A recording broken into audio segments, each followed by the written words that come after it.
วงประชาร่ำไห้ครวญนาพระกรณียกิจในดวงจิตทวินหวนทุกเร้าเศร้าในสวงพระคือ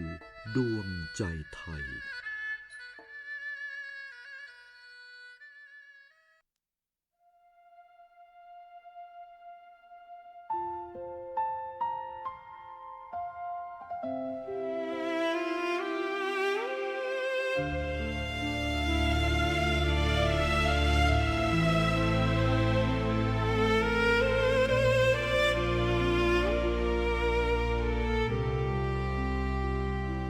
นเรนที่รานิราชแล้วนภาลัยโศกกันแสงทั่วไทยแผ่นฟ้าเทพยาวดีโนนาถกษัตราขวัญแผ่นดินดวงแก้วเสด็จดาวแดนสูงพระกรุณาที่คุณท่วมท้นนันเนกนันท์พระกรณียกิจผูกพันไพรฟ้า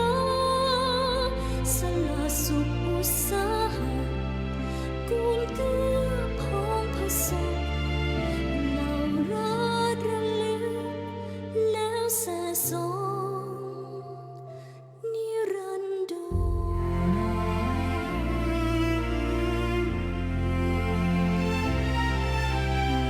รักระลึกแล้วแส่สองนิรันด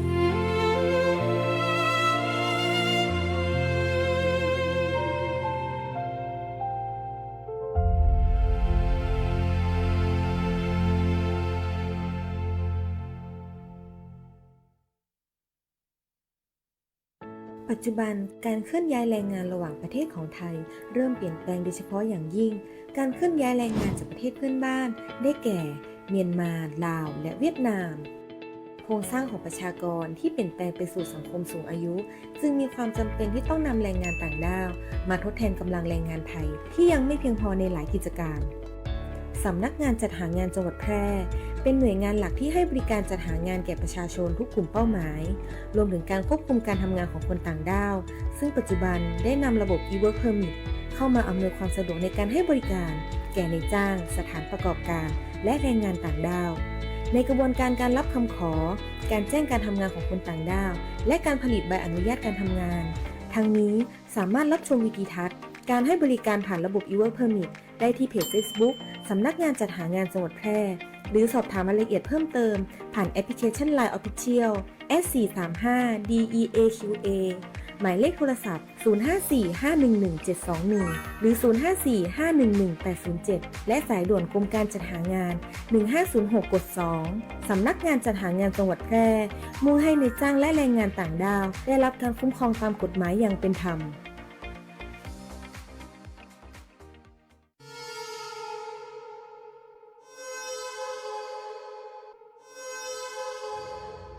สายด่วน1669อบจ.แพร่สายด่วน1669อบจ.แพร่สายด่วน1669อบจ.แพร่โทรสายด่วน1669อบจ.แพร่จำให้ขึ้นใจนะคะเจ็บป่วยฉุกเฉินอุบัติเหตุรุนแรงในพื้นที่จังหวัดแพร่โทรสายด่วน1669ศูนย์รับแจ้งเหตุและสั่งการการแพทย์ฉุกเฉินอบจ.แพร่เราจะส่งต่อผู้ป่วยไปรักษาที่โรงพยาบาลที่อยู่ใกล้ที่สุดพร้อมให้บริการตลอด 24 ชั่วโมงฟรีไม่มีค่าใช้จ่ายใช้ระบบดิจิทัลระบุตำแหน่งอย่างแม่นยำและวิดีโอคอลประเมินอาการแนะนำ CPR ช่วยเหลือชีวิตผู้ป่วยในทันทีโทรฟรีแต่อย่าโทรเล่นเพราะมีผู้ป่วยจำนวนมากที่รอคอยความช่วยเหลืออยู่สายด่วน1669ศูนย์รับแจ้งเหตุและสั่งการการแพทย์ฉุกเฉินอบจ.แพร่ด้วยความปรารถนาดีจากองค์การบริหารส่วนจังหวัดแพร่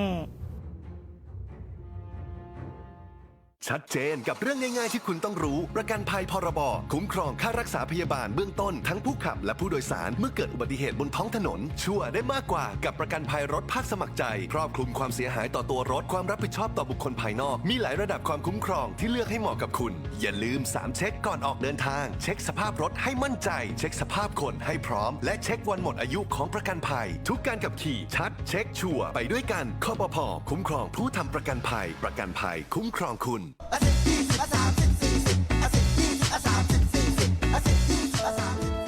ถ้าความเร็วบนท้องถนนในชุมชนเป็นตัวเลขเหล่านี้ก็คงดี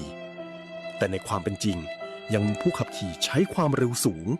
และการขับรถเร็วเกินกฎหมายกำหนดยังเป็นสาเหตุหลักที่ทำให้เกิดอุบัติเหตุ เดินทางถึงบ้านอย่างปลอดภัย ขับขี่ด้วยความใส่ใจ อย่าขับเร็ว อย่าขับซิ่ง ขับขี่ปลอดภัย ลดความเร็ว ลดอุบัติเหตุ ด้วยความปรารถนาดีจากกองทุนเพื่อความปลอดภัยในการใช้รถใช้ถนน และสำนักงานขนส่งจังหวัดแพร่ เตรียมพบมหกรรมสุดยิ่งใหญ่แห่งปี Northern Best Deal มหกรรมขับเคลื่อนเศรษฐกิจ 4 จังหวัดภาคเหนือตอนบน 2 เชียงราย พะเยา แพร่ และน่าน รวมของดีของเด่น สินค้าโอท็อปอาหารพื้นถิ่น งานคราฟต์และสินค้าคุณภาพจากชุมชน ให้ทุกท่านได้เที่ยวชิมช็อปกันอย่างจุใจ ครั้งที่ 1 15-19 กรกฎาคม 2569 ณ ลานหนองน้ำครกอำเภอภูเพียง จังหวัดน่าน แล้วมาพบกันในงาน Northern Best Deal มหกรรมขับเคลื่อนเศรษฐกิจ 4 จังหวัดภาคเหนือตอนบน 2 เชียงราย พะเยา แพร่ น่าน มหกรรมแห่งโอกาส สร้างรายได้ สร้างเศรษฐกิจ สร้างอนาคตชุมชนไทย คุณกำลังฟัง FM 91 MHz สวท แพร่ ให้ความรู้คู่ความสุข ที่นี่ สถานีวิทยุกระจายเสียงแห่งประเทศไทยจังหวัดแพร่ ส่งกระจายเสียงด้วยระบบ FM สเตอริโอมัลติเพล็กซ์ความถี่ 91 เมกะเฮิรตซ์ จากนี้ไปติดตามรับฟังรายการ แพร่สารฝันพลังใจ โดยเครือข่ายดีเจคนพิการ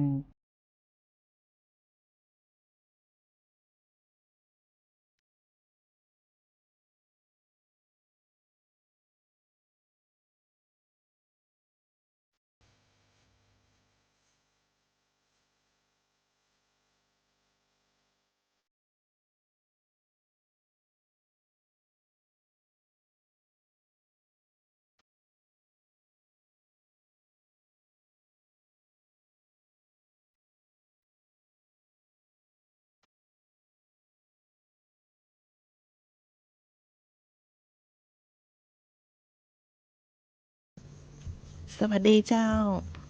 สวัสดีเจ้า สวัสดีเจ้าน้องยุ้ย เจี๊ยบเจ้าก ลับมาพบกับรายการแพทย์สารฝันพลังใจแห่งนานาเจ้าอาทิตย์ที่12 กรกฎาคม 2569 นะเจ้า เช่นเคยนะเจ้า ที่สถานีวิทยุกระจายเสียงแห่งประเทศไทยจังหวัดแพร่ FM 91 เมกะเฮิรตซ์นะเจ้า ทุกวันเสาร์และวันอาทิตย์นะเจ้า 15 นาฬิกา 10 นาทีถึง 16 นาฬิกานะเจ้า โดยมีข้าเจ้าเจ็บเจตนาดยันยงเจ้า ข้าเจ้ายุ่ยสวรักษ์มีสิริเจ้า เจ้าเป็นผู้ดำเนินรายการในวันนี้นะเจ้า เจ้านอกจากที่ท่านผู้ฟังเนี่ยฟังทางวิทยุแล้วนะเจ้าก็ยังสามารถติดตามรายการแผ่สารฝันพลังใจของเขาได้แหมอีกช่องทางหนึ่งก็คือเพจ Facebook นะเจ้าไล่สดสวทแพร่และวิทยุออนไลน์สวทแพร่เจ้าสามารถทักทายเข้ามาทางเพจ Facebook หรือว่าโทรเข้ามาตีเบอร์ 0545235516 ทักทายมาเจ้าเจ้าเนาะรับฟังตังไหนเจ้าชื่นชมบทเพลงไหนก็โทรมาทักทายกันนะเจ้าก่อนดีจะมาฟังข่าวเหล่าสู่กันฟังนี่นะเจ้าเฮาก็ทักทายด้วยบทเพลงเพราะๆจากรายการของเฮานะเจ้ารับฟังด้วยกันเจ้า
ร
ัฐบาลไทยประกาศสงครามสแกมเมอร์ รัฐบาลจึงได้ประกาศสงครามกับสแกมเมอร์ในฐานะที่สแกมเมอร์เป็นวาระแห่งชาติและในวันนี้ผมก็ได้ใช้โอกาสนี้มารายงานความคืบหน้าและเน้นย้ำถึงสิ่งที่เราต้องร่วมกันทำต่อไปรัฐบาลได้จัดตั้งคณะกรรมการอำนวยการป้องกันและปราบปรามอาชญากรรมทางเทคโนโลยีขึ้นมาโดยมีผมเป็นประธานด้วยตนเองเพื่อให้ทุกหน่วยงานทำงานไปในทิศทางเดียวกันเราได้มีการลงนามบันทึกความเข้าใจระหว่าง 15 หน่วยงานหลักทั้งภาครัฐและภาคเอกชนตลอดจนสถาบันการเงินเพื่ออุดช่องโหว่ทางการเงินและตัดเส้นทางเงินของกระบวนการอาชญากรรมเหล่านี้ให้สิ้นซาก รวมพลังคนไทยต้านภัยสแกมเมอร์นายอนุทิน ชาญวีรกูลนายกรัฐมนตรี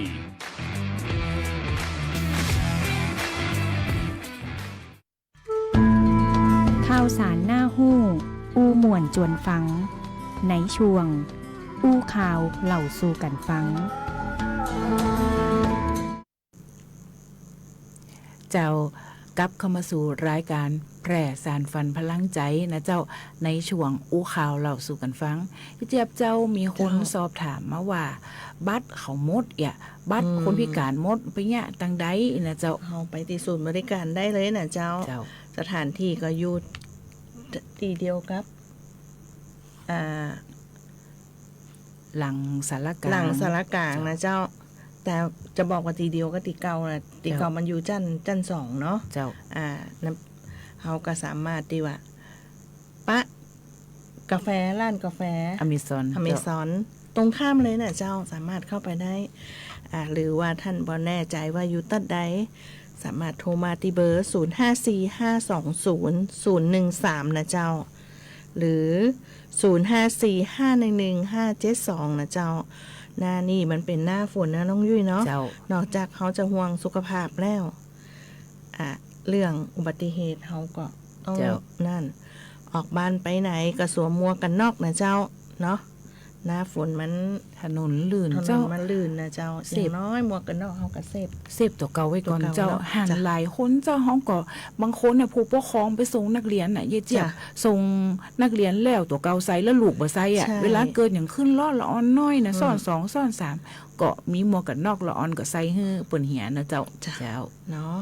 เฮาก็มาเข้าข่าวกันเข้าเรื่องเงินสงเคราะห์คนพิการเลยนะเจ้าเงินสงเคราะห์คนพิการทำอย่างไรคุณสมบัติแรกๆเลยเนี่ยคุณต้องเป็นคนพิการครอบครัวคนพิการประสบปัญหาเดือดร้อนนะเจ้ามีภาวะอยากลำบากอยู่ลำพังฐานะอยากจนและบ่มีรายได้เนาะสถานที่ยื่น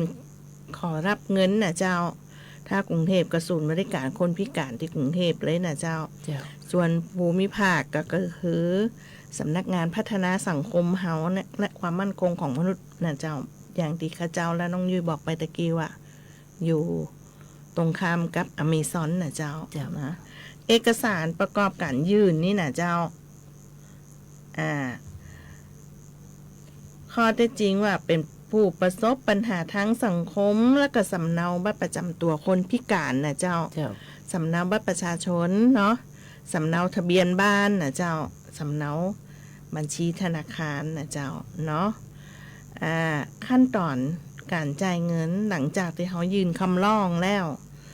สอบข้อเท็จจริงลงพื้นที่แล้วคณะกรรมการพิจารณาแล้วนะเจ้าผ่านการพิจารณาเรียบร้อยแล้วเปิ้นก็จะบันทึกข้อมูลในระบบติดตามให้ความช่วยเหลือเป็นระยะนะเจ้าเนาะน้องยุ้ยเนาะ เจ้า จ้ะบ้านเฮาก็หลายคนเหมือนกันเนาะที่ว่าเป็นลงพื้นที่กัน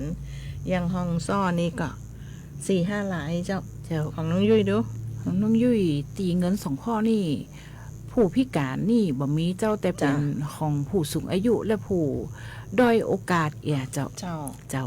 ต่อด้วยกองทุนเพื่อความปลอดภัยในการใช้รถใช้ถนนนะเจ้าหรือกปทเนี่ย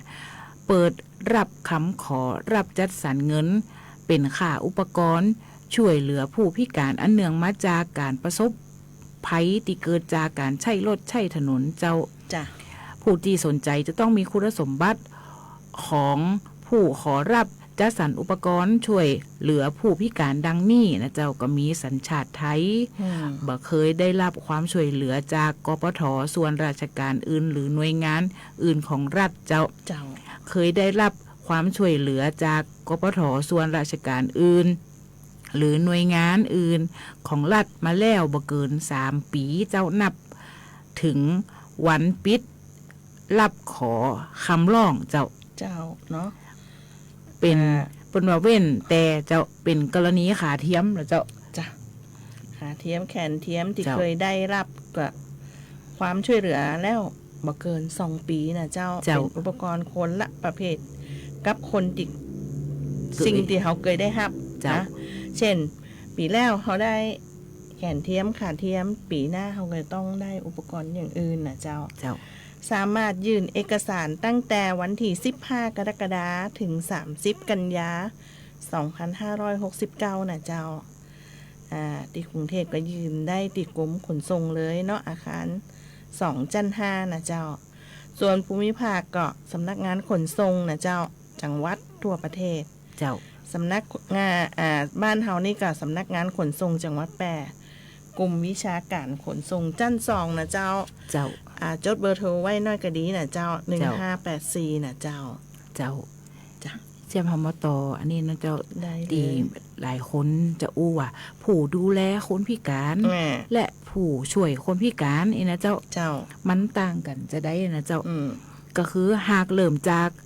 นิยามของผู้ดูแลคนพิการตามกฎหมายหมายถึงบุคคลในครอบครัวเช่นบิดามารดาบุตรคู่สมรสญาติพี่น้องหรือบุคคลอื่นที่ได้รับดูแลหรืออุปการะคนพิการในขณะที่ผู้ช่วยคนพิการนะเจ้าก็คือ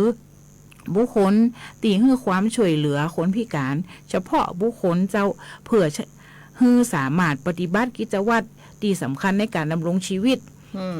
ได้ด้วยคนพิการจะต้องมีคุณสมบัติตรงตามที่กำหนดและต้องผ่านการฝึกอบรมตามหลักสูตรทางภาคทฤษฎีและปฏิบัติจึงจะมีสิทธิ์จดแจ้งเป็นผู้ช่วยคนพิการตามกฎหมายได้เจ้ากันเอามาอู้กันในด้านบทบาทหน้าที่และการตัดสินใจนะเจ้าทั้ง2 กลุ่มมีความแตกต่างกันตามแนวคิดการทำงานโดยผู้ดูแลมักอุปการะเลี้ยงดูและช่วยเหลือในภาพรวมเพื่อให้คนพิการสามารถดำรงชีวิตอยู่ได้รวมถึงการศึกษาและฝึกทักษะในการช่วยเหลือตนเองนะเจ้าและมักเป็นผู้มีบทบาทรักในการคิดและตัดสินแทนคนพิการนะเจ้าแต่สำหรับผู้ช่วยคนพิการจะทำงานภายใต้แนวคิดการดำรงชีวิตอิสระซึ่งเน้นให้คนพิการสามารถกำหนดวิถีชีวิตของตนเองได้อย่างสมศักดิ์ศรีความเป็นมนุษย์ผู้ช่วยจึงต้องปฏิบัติตามความต้องการและการตัดสินของคนพิการเป็นหลักโดยบ่ตัดสินแทนเจ้าน้องยุ้ยและบ่ช่วยตามที่ตนเองคิดแต่จะช่วยเหลือเท่าที่จำเป็นเพื่อให้คนพิการปฏิบัติกิจวัตรประจำวันและเข้ามามีส่วนร่วมทางสังคมได้ในด้านค่าตอบแทนและระบบการควบคุมคุณภาพการเป็นผู้ดูแลคนในครอบครัวมักจะเป็นผู้ดูแลด้วยความรักและความผูกพันจึงบ่มีค่าตอบแทน จากการทำงานนะเจ้าเป็นรายชั่วโมงและบ่มีระบบติดตามตรวจสอบคุณภาพการทำงานที่เป็นทางการนะเจ้าต่างจากผู้ช่วยคนพิการเนาะเจ้าเนาะซึ่งเป็นการมีค่าตอบแทนเจ้าเจี๊ยบในอัตราชั่วโมงละ60 บาทปฏิบัติงานได้บ่เกิน6ชั่วโมงต่อวันเจ้าหรือบ่เกิน180ชั่วโมงต่อเดือนเจ้าโดยการทำงานของผู้ช่วยคนพิการจะอยู่ภายใต้การกำกับดูแลของหน่วยบริการนะเจ้าในพื้นที่ที่มีระบบควบคุมคุณภาพมีมาตรฐานมีมาตรการควบคุมปฏิบัติงานเพื่อได้มาตรฐานและมีการติดตามผลประเมินผลด้วยนะเจ้าซึ่งหากการบริการบ่เป็นไปตามข้อตกลงหรือบ่มีคุณภาพคนพิการมีสิทธิ์ที่จะขอเปลี่ยนผู้ช่วยคนพิการได้เจ้าอันนี้ก็เป็นหลายคนก็สงสัยนะเจ้าว่าผู้ดูแลคนพิการผู้ช่วยคนพิการคนเดียวกันก็นะเจ้ามันคนละอย่างกันนะเจ้าเนาะเขาพักฟังเพลงตามตีแฟน FC เป็นห้อง FC นะเขาก็ต้องบอก FC เป็นขอไม้นะเจ้าน่าจะเป็นป้ามพันธุ์บ้านนาหลวงแล้วก็หลายคนนะเจ้าตีไปได้ทักทายจะมีปีสุริรัตน์นะเจ้าเนาะที่เป็น FC ก็จะมีปีติงอย่างเงี้ยเจ้าอยู่ทางใดทักทายกันมาได้ก็มีป้านงนะเจ้าเนาะเจ้าเดี๋ยวถ้าฟังเพลงมวลๆจากรายการทักทายเนาะเฮาก็กลับมาสู่ช่วงอู้ง่ายฟังมวนกันนะเจ้า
มีที่ดินเป็นกรรมสิทธิ์ของตนเองไม่เป็นปัญหา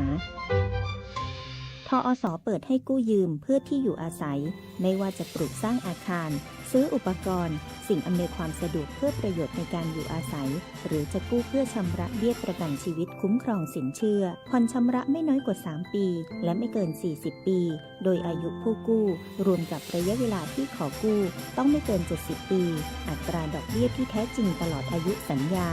สินเชื่อปลูกสร้างที่อยู่อาศัยบนที่ดินของตนเองสินเชื่อสำหรับลูกค้าปลูกสร้างที่อยู่อาศัยบนที่ดินที่เป็นกรรมสิทธิ์ของตนเองสนใจแอดไลน์ GHB Buddy ทอส.แพร่โทร 0546214490-5 หรือสอบถามเพิ่มเติมธนาคารอาคารสงเคราะห์ใกล้บ้าน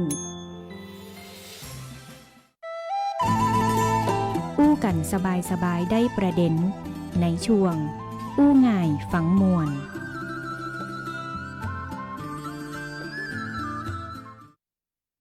เจ้ากลับเข้ามาสู่รายการของเฮานะเจ้าในช่วงอู้ง่ายฟังม่วนนะเจ้าเจี๊ยบวันนี้ก็จะมีเรื่องเกี่ยวกับสภาผู้บริโภคจะก็เจ้ามาเล่าให้ฟังนะเจ้าเนาะก็บอกว่าจะเป็นการซื้อของออนไลน์ใจบริการและถูกเอารัดเอาเปรียบจากนักธุรกิจนะเจ้าทุกคนคือผู้บริโภคเนาะน้องยุ้ยก็คือผู้บริโภคยี่เจี๊ยบก็คือผู้บริโภคนะเจ้าในจำนวน89,153 คนนี่คือจำนวนผู้บริโภคที่ได้รับความเป็นธรรมจากการทำงานของสภาผู้บริโภคนะเจ้าเนาะตลอดระยะเวลา5ปีที่ผ่านมาสภาผู้บริโภคช่วยเยียวยาความเสียหายกว่า870ล้านบาทนะเจ้าเดินหน้าฟ้องคดีพักดันมาตรการแก้ไขปัญหาออนไลน์และขับเคลื่อนกฎหมายสำคัญเพื่อแก้ปัญหาทั้งที่กระทบผู้บริโภคทุกคนเลยนะเจ้าภัยออนไลน์ก็คือหลอกลวงซื้อสินค้าหลอกเอาสตางค์เฮาโอนอย่างต่างๆนะเจ้าชนะคดีจ่วยผู้บริโภคที่ถูกดูดเงินจากบัตรเครดิตไอ้เจ็บและพักดันให้ผู้บริโภคได้รับเงินคืนด้วยนะเจ้ากรณีโทรศัพท์ซัมซุงชำรุดบกพร่องนะเจ้าพักดันมาตรการเปิดก่อนจ่ายให้ผู้บริโภคตรวจสอบสินค้าก่อนชำระเงินเจ้าและเสนอนวงเงินก่อนโอนลดความเสียหายจากมิจฉาชีพบางคนไหนเจ็บส่งมาตั้งไหนมันมีอย่างเรื่องเฮาโอนตังค์เขาเคยโดนก็เจ้าใช่เนาะเนาะเดินหน้าฟ้อง Facebook เจ้าเพื่อผลักดันความรับผิดชอบของแพลตฟอร์มต่อภัยหลอกลวงออนไลน์ผลักดันโครงการรถรับส่งนักเรียนปลอดภัยและเร่งแก้ปัญหาการสื่อสารที่บ่ปลอดภัยนะเจ้าพร้อมกันนี้ยังรวบรวมรายชื่อประชาชนเพื่อผลักดันกฎหมายสำคัญ3ฉบับนะเจ้าร่างพระราชบัญญัติคุ้มครองผู้บริโภคนะเจ้าที่เสนอเพิ่มสิทธิผู้บริโภคจาก5เป็น10ข้อและร่างพรบอาหารเพื่อให้ประเทศไทยมีระบบเรียกคืนอาหารที่บ่ปลอดภัยได้อย่างมีประสิทธิภาพเจ้าในปีนี้นะเจ้าปี2569นะเจ้าสภาผู้บริโภคยังคงเดินหน้าขับเคลื่อนปัญหาแล้วก็เป้าหมายสำคัญนะเจ้าเป้าหมายที่เปิ่นวางไว้คือลดภัยมิจฉาชีพเจ้าผลักดันการศึกษาเท่าเทียมนะเจ้าสร้างเมืองที่ปลอดภัยสำหรับผู้บริโภคและขยายเครือข่ายสมาชิกให้ควบคุมทุกจังหวัดเลยนะเจ้าด้านสมาชิกสภาผู้แทนราษฎรจากหลายภาคการเมืองร่วมชื่นชมผลงานและเสนอให้ยกระดับการทำงานเชิงรุกขยายเครือข่ายและสนับสนุนงบประมาณเพื่อเสริมสร้างความเข้มแข็งในการคุ้มครองผู้บริโภคไทยนะเจ้าเนาะในก็อู้เกี่ยวกับเรื่องการเตือนภัยออนไลน์แล้วซึ่งทุกวันนี้ก็ยังมีอยู่เจ้าเพจมาข้อความมาคือกดเนาะโทรศัพท์มาจุมาเดี๋ยวนี้เสียงมันเหมือนเดิมอ่ะมันเสียงมันเหมือนคนที่เฮาฮู้จักกับเจ้าแบบเปื่อนเฮาป่อแม่เฮาเนี่ยบ่เข้าใจโอนมาจิ้มตอนนี้นะแม่อยู่การแล้วเอารถไปโจนเปิ้นน่ะเสียงมันเหมือนกันเลยเจ้า AI มันเนี่ยได้เก่งมาก ใครว่า AI มันเนี่ยบ่ได้ยุบหัวเอามือยกอย่างก็ได้หมดแล้วนะเจ้าเพิ่นว่าระวังถูกหลอกซื้อของออนไลน์ซื้อหน้าร้านยังถูกหลอกได้ออนไลน์ถูกหลอกง่ายกว่าเจ้า ถ้าเวลาเขาเอาของมาส่งอย่างเฮาเนี่ยเฮาต้องพอและตรวจให้มันดีๆนะเจ้าว่าเฮาที่สั่งก็เป็นของเฮาก็อีนะเจ้าบางคนน่ะส่งมาอย่างน้องว่านะยายจ้ะเนาะเป็นแบบกองเปล่าอีเนี่ยเนาะอย่าเจ็บโดนเคยโดนก็ไม่โดน ส่ แต่ ง ว่า บ่ตรงปกที่ก็ ใช่ เจ้า สั่งเสื้องามในแบบงามเลยแต่ส่งมาให้เฮานี่ บ่ตรงปก บ่ตรงปกเจ้า เจ้า แต่มาเดี๋ยวนี้เนี่ยคุณสามารถคืนได้นะ เจ้าสามารถคืนได้ แกะแล้วถ่ายวิดีโออีกว่าเจ้า คืนเดี๋ยวเขามาเล่าแหมกรรมเนาะวิธีคืนเนี่ยจะได้เนาะเจ้าถ้าเจ้านี่จัดการเรียบร้อยแล้วเจ้าพอมันบ่ตรงปกเขาก็ตีคืนเลย เจ้าก็จะมีเจ้าหน้าที่ขนส่งเปิ่นมาหับไปเนาะจ้ะน้องยุ้ย เรื่องต่อไปเลยก็เจ้าก็ว่าเฮาจะ ได้เลย ก็จะเป็นอันนี้เจ้าตีฮิตกันที่สุดมาเดี๋ยวนี้เขาว่ายุดกินหมูดิบแหมเจ้า ใช่ เสี่ยงโรคไข้หูดับอันตรายถึงชีวิตเจ้ากองสาธารณสุขและสิ่งแวดล้อมนะเจ้าเทศบาลเมืองแพร่แจ้งเตือนพบความเสี่ยงโรคไข้หูดับเชื้อสเตปโตคอรัสซูอิสจากการกินหมูสัมผัสหมูดิบอาจเนี่ยหื้อหูหนวกถาวรหรือเสียชีวิตเจ้า อาการสำคัญนะเจ้ารีบพบแพทย์โดยเร็วหลังสัมผัสนี่นะเจ้าก็คือมีอาการดังนี้นะเจ้าไข้สูงเฉียบพลันปวดหัวรุนแรงเนาะเวียนหัวอาเจียนคอแข็งหูอื้อหูดับแล้วก็ซึมซับสนนะเจ้ามาพอ5วิธีป้องกันนะเจ้าน้องยุ้ยวิธีป้องกันอันแรกเลยคือเลือกซื้อเนื้อหมูที่ได้มาตรฐานเจ้ามีตาปศุสัตว์โอเคว่าเจ้าเจ็บเจ้าล้างมือเจ้าอุปกรณ์และแยกเขียงมีดของดิบแล้วก็ของซุกเจ้าที่สำคัญเราต้องปรุงซุกด้วยความร้อน70นาน10นาทีนะเจ้า70องศาหลีกเลี่ยงสัมผัสหมูดิบด้วยมือเปล่านะเจ้าหากมีแผลต้องสวมถุงมือก่อนเนาะปิดแผลให้มิดชิดก่อนสัมผัสอาหารนะเจ้า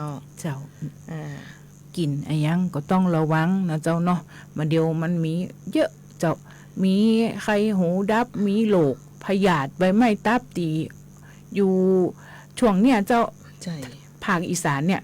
ก็จะเสี่ยงกับเป็นโรคพยาธิใบไม้ตับปัจจัยอีสานอย่างเดียวบ้านเฮานะเจ้าตีกินพวกปลาห่าปลาจอมปลาอย่างอีนะเจ้าก็ต้องระวังอีนะเจ้าเนาะเจ้าเดี๋ยวเขาพักฟังเพลงมวนๆจากรายการของเฮาแล้วก็เฮามายุงเจ้าเนาะยุงนี่มันชวนแต่หลายคนละแบบมันชวนส่องความแตกต่างจะไหนนะยุงลายก็ยุงลำคาญเนี่ยนะเจ้าเดี๋ยวกลับเข้ามาฟังรายละเอียดนะเจ้าตอนนี้พักฟังเพลงก่อนเจ้า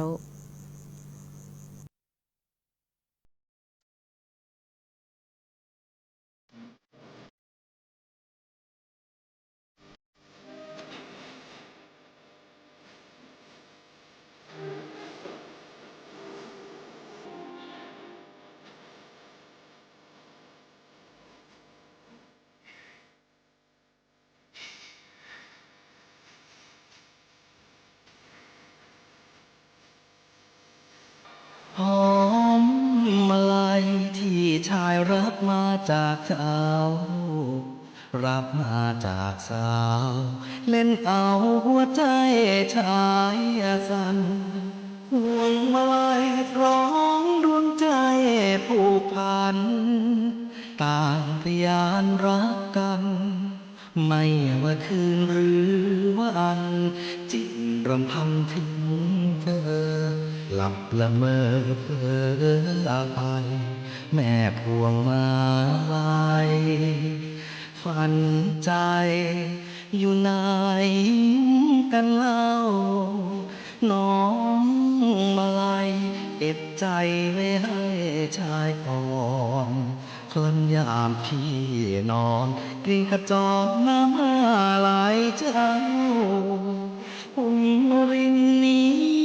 จะคอยหยอกเย้าจูบมาไหลเบาจาก ยอมให้เช่าให้นานเล่าแสนนานดังมารฝันให้เป็นเพื่อนเตือนรักเราเจ้าหัวใจ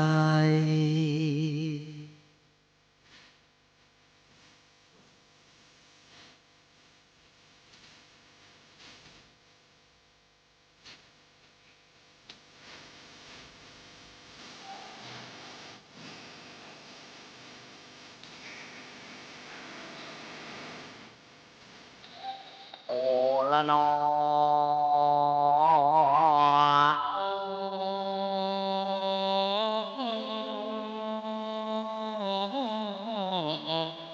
ลอยม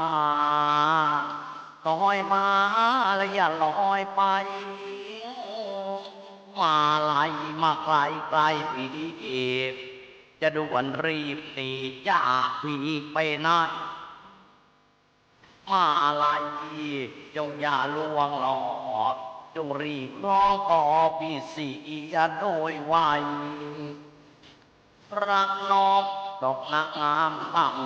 ำตัวน้องจะจำตลงทางไปเพราะเจ้ายังสาวสดสวยลงทางลงหวยใครจะช่วยเจ้ากายผิดนักดอกรักจะช้ำอย่าหลงน้ำอับมารยาสาไทย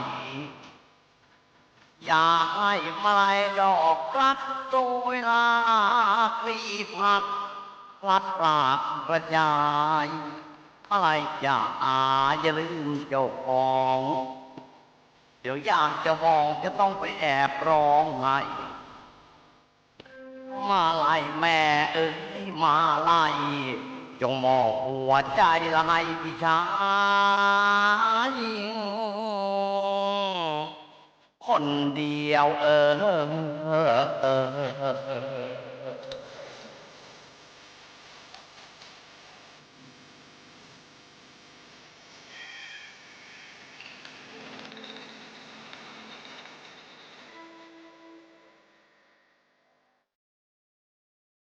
ปัจจุบันการเคลื่อนย้ายแรงงานระหว่างประเทศของไทยเริ่มเปลี่ยนแปลงโดยเฉพาะอย่างยิ่งการเคลื่อนย้ายแรงงานจากประเทศเพื่อนบ้านได้แก่เมียนมาลาวและเวียดนาม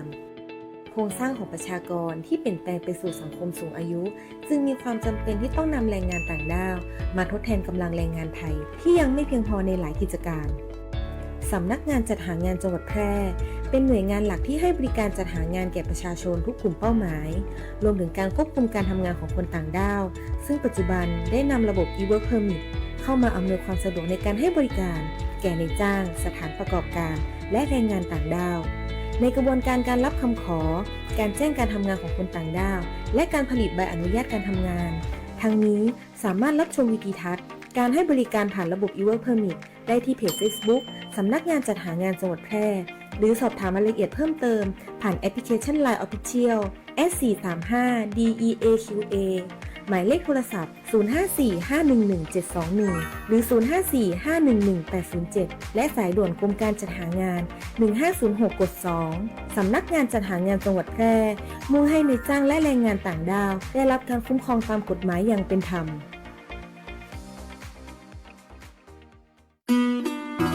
แบ่งกันปั่นความหู้ในช่วงนานาสาระเจ้าช่วงนานาสาระนี่นะเจ้าเฮาก็จะมีเรื่องยุงเจ้ามาเล่าให้กันฟังนะเจ้ายุงเนี่ยตีเฮาปะบางผ่องตัวน้อยบางผ่องตัวใหญ่นะเจ้ามันก็จะมียุงร้ายที่มันว่าและยุงรำคาญมันแตกต่างกันจะได้เดี๋ยวยี่เจ็บจะเล่าให้ฟังเจ้ายุงมันเหมือนกันเนาะแต่มันจะมียุงคนละแบบไล่คนละแบบเนาะมันจะมีระวังยุงร้ายกับยุงรำคาญนะเจ้าแยกให้ออกจะได้ป้องกันถูกนะเจ้ายุงร้ายนะเจ้าสายกลางวันนะช่วงเวลาหากินชอบออกหากินตอนกลางวันเป็นลักเจ้าหรือช่วงพบค่ำหากินบ่อิ่มนะถ้ามันกินมาตอนบ่อิ่มแบบมาไกลๆค่ำเนี่ยมันจะมาทำรอบ ตัวสีดำสลับขาวชัดเจน เจ้า ขามีลายดำสลับเป็นป้องๆนะเจ้าการวางไข่นะเจ้าวางไข่ทีละฟองตามขอบภาชนะนะเจ้าไข่จะฟักตัวเมื่อมีน้ำมาท่วมถึงนะเจ้า เจ้า แหล่งเพาะพันธุ์ที่มันชอบคือน้ำใสและนิ่งเช่นน้ำฝนในโอ่งเจกันจันร้องกระถางนะเจ้า เจ้า อย่างรถยนต์เก่านี่มันก็จัดชอบเลยนะเจ้า เจ้า พาหะน้ำโรคไข้เลือดออกนะเจ้ายุงลายนี่เนาะ เจ้า ไข้เลือดออก แล้วก็ส่วนวิธีจำกัดนะเจ้าแหล่งน้ำขังปิดฝาภาชนะน้ำดื่มทุกชนิดเลยนะเจ้าปิดให้มิดชิดนะเจ้า เจ้า เจ้ายุงลายไปแล้วนะเจ้า เจ้า มันจะมีไข้เลือดออกโรคไข้ปวดคอเนี่ยนะมาจากยุงลายถึงนั่นน่ะติดเชื้อไวรัสซิกาเนี่ยนะเจ้าต่อไปก็จะเป็นยุงลำคาญ ใช่ เจ้ายุงลำคาญนี่เป็นสายยุงร้ายนี่สายมาวันจะก็เจ้า ใช่ ยุงลำคาญนี่สายกลางคืนเจ้า เจ้า ช่วงเวลาออกหากินก็จะออกหากินเลือดตลอดทั้งคืนแล้วเจ้าพบหมากเนี่ยช่วงพบค่ำและก่อนฟ้าสางลำตัวมีสีน้ำตาลการวางไข่คือวางไข่ติดกันเป็นแพรเลยเจ้าลอยบนผิวน้ำประมาณ100 ถึง 300 ฟองเจ้า จะสังเกตง่ายๆแล้วนะน้องยุ เจ้า ยุงลำคาญนี่มันจะวางกำ100 ถึง 300แต่ยุงหลายเนี่ยมันจะวางทีละแก่นทีละฟอง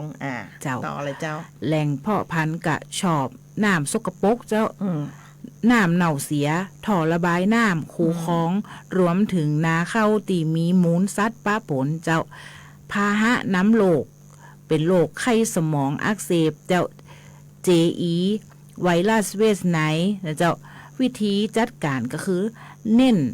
รักษาความสะอาดแหล่งน้ำเจ้าบาทิ้งขยะหรือปล่อยน้ำเสียลงในคูคลองลู่แบบนี้แล้วนะเจ้าอย่าลืมสำรวจรอบบ้านเลยเท่าหูแล้วก็จ่วยกันทำร้ายแหล่งเพาะพันธุ์ยุงเพื่อคนในครอบครัวและคนที่เฮาฮักเป็นกรรมตายนะเจ้าเนาะถ้ามีอสม.ไปขอสายอาเบดได้นะเจ้าอย่างวันนั้นหมอก็เอาไปแจกแต่ละชุมชนเจ้าสายอาเบดถุงหนึ่งเนี่ยนะเจ้าสามารถใจได้คือจอหนึ่งเนี่ยได้น้ำ10 ลิตรก่อนไหนเจ้า ใช่แล้ว เจ้าเดี๋ยวลองไปถามเนาะไปใจว่าซองเดียวแต่ก่อนความรูดเก่าๆคือได้มาซองจีหูระวัง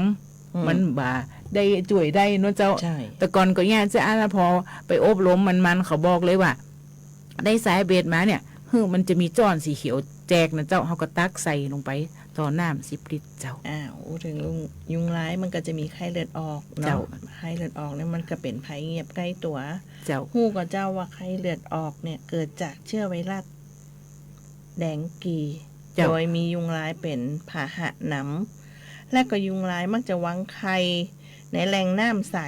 นิ่งแล้วก็อย่างที่ข้าเจ้าเกินไปตะกี้เนาะเจ้าปัจจุบันบ่มียารักษานะเจ้าทำได้เพียงตามอาการเนาะอาการที่น่าสงสัยก็คือมีไข้สูง 2-7 วันเจ้าบ่ไอบ่มีน้ำมูกเบื่ออาหารหน้าแดงปวดศีรษะคลื่นไส้อาเจียนอาจพบจุดที่ผิวแขนขานะเจ้าแล้วก็ซึม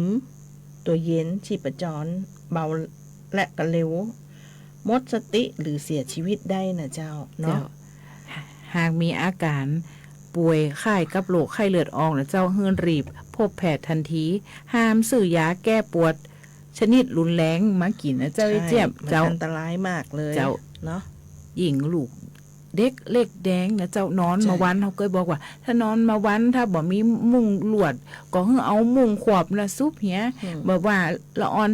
จะว่าเป็นคนใหญ่แล้วบ่เป็นละเอ็นะเจ้ากับบ่ใจนะเจ้าก็คือยังเป็นอยู่เอ็นะเจ้าแล้วก็บ้านเฮาเนี่ยผู้สูงอายุเยอะมากเนาะแล้วก็เวลาสังเกตก็เปิ้นจะมี3 ขา4 ขาของเปิ้นเนาะนั่นคือเปิ้นเริ่มผู้สูงอายุเปิ้นจะแขนขาอ่อนแรงอย่าคิดว่าเป็นแค่แก่ตามวัยนะเจ้าน้องยุ้ยเจ้าร ายละเอียดน้องยุ้ยมีไอ้หยังพองเนี้ยที่ว่าแขนขาอ่อนแรงเนี่ยเจ้า หากมีอาการนะเจ้าแขนขาอ่อนแรงเดินลำบากทรงตัวบดีหรือจ่วยเหลือตัวเก่าได้น้อยลงเนี่ยแพทย์อาจจะประเมินเข้าหลักเกณฑ์ความพิการทางการเคลื่อนไหวและสามารถยื่นคำขอทำบัตรพิการนะเจ้าบัตรประจำตัวคนพิการเพื่อเข้าถึงสิทธิและสวัสดิการของรัฐได้เจ้าไอ้เจี๊ยบเจ้าโดยเฉพาะในตัวเมืองเฮานี่นะคนสูงอายุเนี่ยจะได้บัตรพิการเยอะนะแล้วก็เวลาเปิดหาคนสูงอายุไปร่วมกับพมจ.เวลามีประชุมอย่างในตัวเมืองนี่จะหายากที่สุดหนึ่งเปิ่นเท่า2เปิ่นติดเตียง3เปิ่นติดบ้านเนาะเปิ่นก็จะว่าเท่าละบ่ใครไปไหนละอีแม่เท่าละเฮาก็มาต่อด้วยว่าคุณเฮามาพอเนาะว่าอาการยายเฮาหรือแม่เฮาที่บ้านน่ะอาการที่เข้าข่ายเนี่ยสังเกตได้เหล่านี้เลยนะเจ้าแขนอ่อนแรงเดินลำบากทรงตัวบ่ได้หกล้มบ่อยนะเจ้าช่วยเหลือตัวเองบ่ได้แล้วก็ได้น้อยลงนะเจ้าก็เข้าข่ายตีจะยะบัตรพิการได้สิทธิและสวัสดิการตีจะได้รับนะเจ้าเบี้ยความพิการ800 บาทนะเจ้าต่อเดือนนะเจ้ามีข้อเสนอเพิ่มเป็น 1,000 บาทต่อเดือนเปิ้นว่าอยู่ในระหว่างอันการพิจารณาของคณะรัฐมนตรีอยู่เนาะเจ้ากับภาวนาว่าเพิ่มเตอร์อีน้องอินดูเปิ้นเนี่ยเจ้าเปิ้นก็จะได้สิทธิ์รักษาพยาบาลสิทธิ์รับอุปกรณ์ช่วยเหลือความพิการนะเจ้าสิทธิ์ฝึกอาชีพเนาะกู้ยืมเงินและสวัสดิการอื่นตามกฎหมายนะเจ้า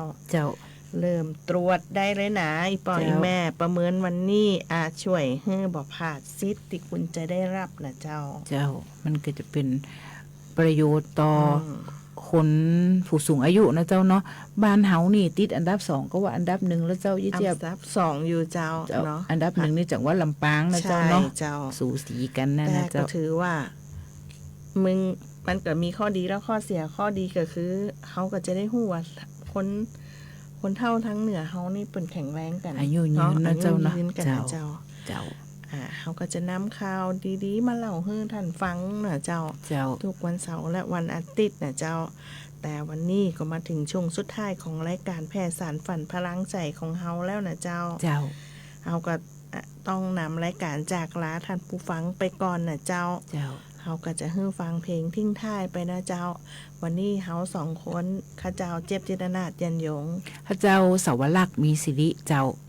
ก็ต้องนำรายการจากลาท่านไปก่อนนะเจ้าแล้วก็ฟังเพลงม่วนๆจากรายการได้เลยนะเจ้าสวัสดีเจ้า